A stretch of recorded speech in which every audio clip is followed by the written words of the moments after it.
Morning everyone. We're having a holiday in Scotland. This is the second day of our holiday. It's morning about 8:30. We woke up this morning, everything was covered in frost. It's really beautiful, it's a really lovely day. It was raining all day yesterday and it's lovely to see the blue sky and the sun behind me, and you can hear the birds probably. Just having some breakfast. Yesterday was the travel day. We drove from home to Carlisle in the morning, got there about lunchtime. It's slightly unfortunate Carlisle is always on the way to somewhere. We always get to Carlisle and in a hurry to get to somewhere else, so we never properly look at Carlisle. This time we went to Carlisle Cathedral. It's a beautiful place. If you're ever in Carlisle, make sure you go to Carlisle Cathedral. It's one of the smallest cathedrals in England. It's, to be precise, the second smallest. The smallest cathedral is in Oxford, I think, and this is the second smallest. It's beautiful inside. I love the ceiling, but I think the most impressive architecture feature is their east window. Apparently it was built around 1350. That was 14th century. That was such a long time ago. I thought really hard how to give you an idea how old that was, so I was searching everywhere. The best I could do was it was before Elizabethan, it was before Shakespeare, it was before Henry VIII, it was before the whole Tudor house started. It was built around when War of Roses was happening. I couldn't be more precise. It was under the rule of Edward II or something like that, if I remember it correctly. I also searched the literature side of things, so it was after Beowulf, but it was around the same time as Sir Gawain the Grey Knight was written. That was a long time ago. And apparently some of that beautiful stained glass window, the glass was original medieval. That was very, very impressive. After the cathedral, we went to a bookshop called Bookcase and Bookends. Thanks to Sad's recommendation, it was amazing. They have two sections, so the Bookends was the new book side, and the Bookcase is a massive secondhand bookshop.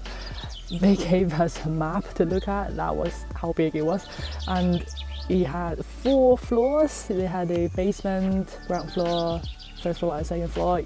There were just too many books to look at. It's amazing. I'll show you what I got. I was very excited to find these books. I got Winnie the Pooh. I know I read it already, but I just want the physical book. It has the original A. Millen illustration in it, and I really find it adorable. It's really cute. Look, that's kangaroo, and it's in quite good condition. It's not perfect, obviously. It's slightly like yellow on the top and bottom, but it's hardcover, so it's pretty good. And it has a dust jacket. It has a map. There's a map of the 100-acre wood. Oh, it's supposed to be from Christopher Robin, I think, because there's a lot of spelling mistakes on purpose, obviously. Oh, and it says to the North Pole. That's where they found the North Pole. If you heard that story, it's very lovely. And yeah, I want to show that this cover inside. It's actually really pretty. It's yes, gold foil. Is that what it's called? Gold foil. Yeah, it's lovely. Very happy to find that. So I got Winnie the Pooh and House at Pool Corner as well. I got both of those. And I also got Christina Rossetti selected poems. Apparently it says Christina Rossetti, 1830 to 1894, was born into a predominantly Italian family in London. She was sister to 2 members of the Pre-Raphaelite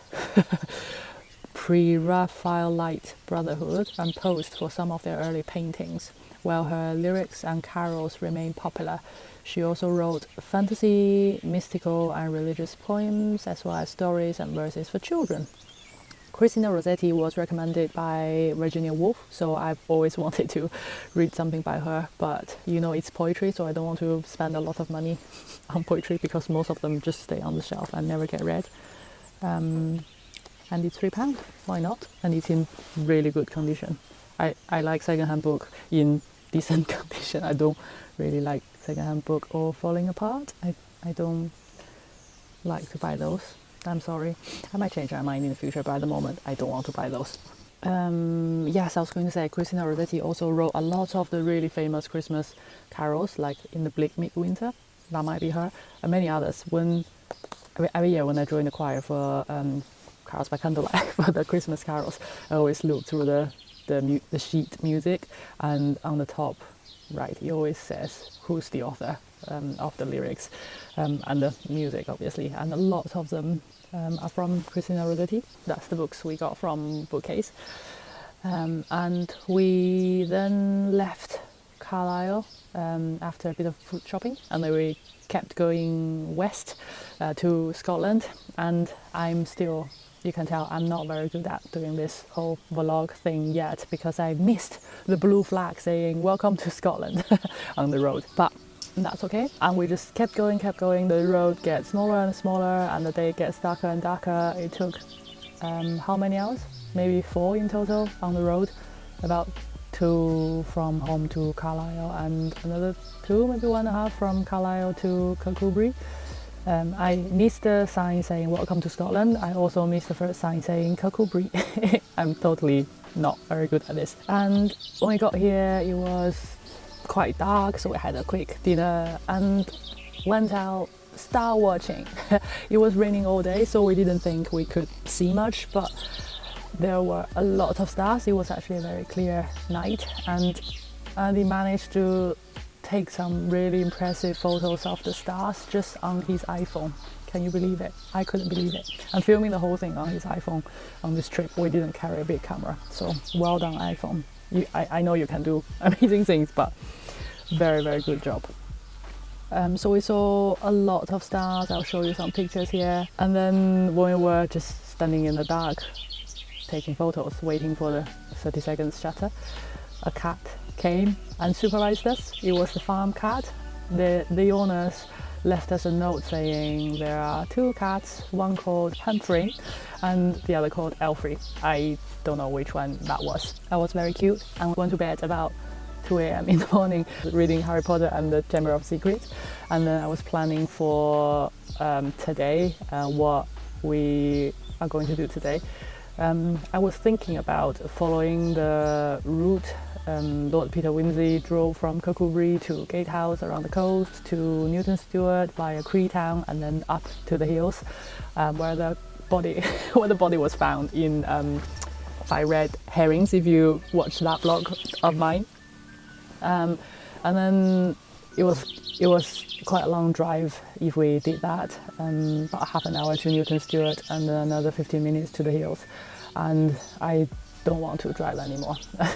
I don't like sitting in the car, so I think today we're just going to drive about 50 minutes to Kirkcudbright town centre. I'm still not sure if Kirkcudbright is a village or a town. I will report later. We'll just get there and do some walks around town, around the river, and then go to the coast, go around the beach and have a look there. I have a feeling it's going to be a lovely day. It's getting warm, the sun is on my back, it's really warm. It's really clear. It's you can see my breath for the whole time. It's cold but very bright, and it's warming up. See you later. I'll finish my breakfast. Bye.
for a walk around Kirk-coo-bray, around the peninsula.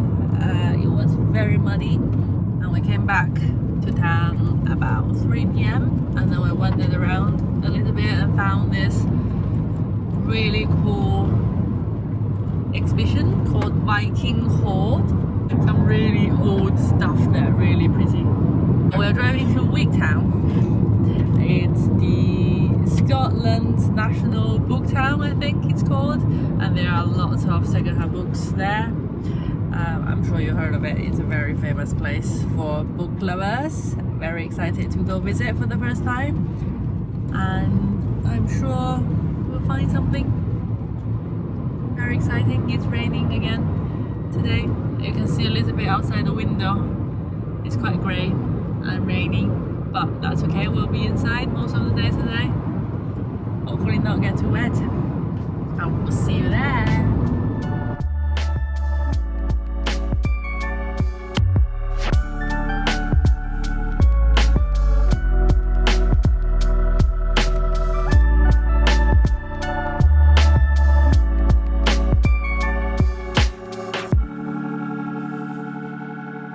Hello, we're in Wigtown now. We first went in the Wigtown Emporium.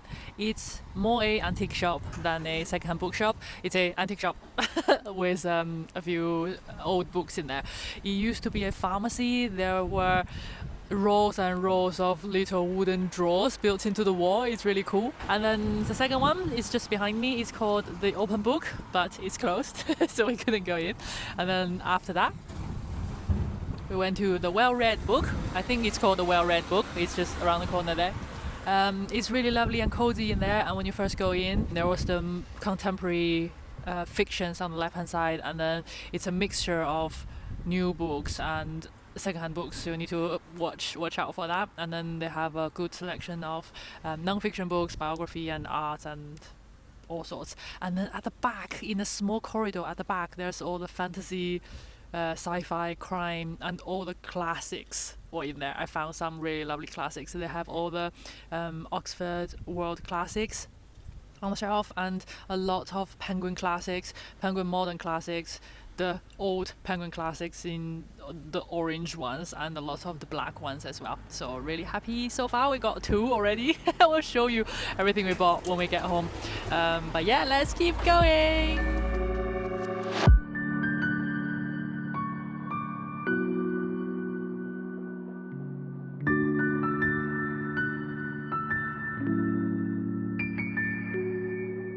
We are now in front of Byre Books. You need to walk through this little garden and then under the trees, and you get to this one-room bookshop.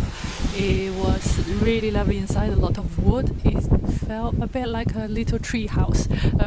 She had a lot of Scottish literature, Scottish book in there. Hello, it's about 2 o'clock. We just had some lunch. Sorry if in the earlier clips I looked a bit miserable. Looking like I was starving and freezing. I was actually very cold, and it's a freezing day. It's very wet, and we now perked up a bit after lunch, so we're going to keep going, go to the bookshop just there. We also just noticed that a lot of the bookshops, well, maybe about half, less than half of the bookshops are not open today because it's Wednesday. Apparently that's their weekend, that's their day off. So yeah, a lot of them are not open, which is a shame, but that's all right. Reduce our options to spend money in. Yeah, let's keep going. We then went to the bookshop. The bookshop in Wigtown is probably the most famous and has the most character. You went in there and it was very beautiful. It was a bit like a museum. It had a museum vibe. And the owner of the shop, you might have heard of him. He published a couple of books about his secondhand bookshop, so that was quite interesting. There were a lot of copies of those in his shop, and I guess the most interesting thing was that the family, I think, live on top of the bookshop. The ground floor is just a normal house. It's quite a big house, but there were just books in different rooms, and there's a staircase with books along the walls and you walk up it. At the beginning it was the Greek and Latin books, and then go up a bit there were crafts and gardening, and then you turn around it's architecture, and then you go up a few more steps, there was the archaeology, and then you suddenly thought, oh, I'm on the landing of somebody's house. I'm almost in their living room, and there were their shoes and just everyday item on the landing. Suddenly feel like I better turn back. That was quite fun. And then after that we went to the Old Bank Bookshop, I think it's called. That one was the most neat, I'd say. It was a very neat bookshop. All the shelves were very clearly labeled, and it had a bit of a school library feel to it. And that was a mixture of new books and old books as well. And then it just got more and more miserable. It was raining really hard by then, so we left soon after that. We had another cup of tea in the coffee shop. It was called Cafe Rendezvous. I'm not sure. And they had about 3 million of choice of cakes. So we went back in there. We had lunch there and we went back in there for some cake and tea, and had some traditional Scottish pudding. I can't say the name. I will try to put it on the screen. I'll try to spell it on the screen so you can see. Now we're on our way home. We just left Scotland, crossed the border. We're now back in England, and we will have to go through Carlisle again to go home, and we're going to stop there for lunch. And do you think we'll go back to Bookcase again? Do you think? That's the end of our holiday. I will leave you here. See you in my next one. Bye.